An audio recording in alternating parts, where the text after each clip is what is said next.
கருத்து வேறு கூட கிடையாது. திமுக செஞ்ச சதி. இந்த சதியை பயன்படுத்தி நான் காலையில போனது வாக்கிங். தமிழ்நாட்டில் எல்லா கட்சியிலும் வாக்கிங் போயிருந்தாங்க. வாக்கிங் டி-ஷர்ட் போட்டு வாக்கிங் போயிருந்தேன். உதயநிதி ஸ்டாலின் அவர்கள் டி-ஷர்ட் போட்டு சட்டசபைக்கு போயிட்டு இருக்காரு.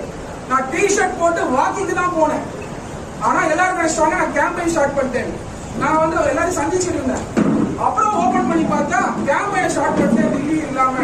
டிகிரி இல்லாம கேம்பெயின்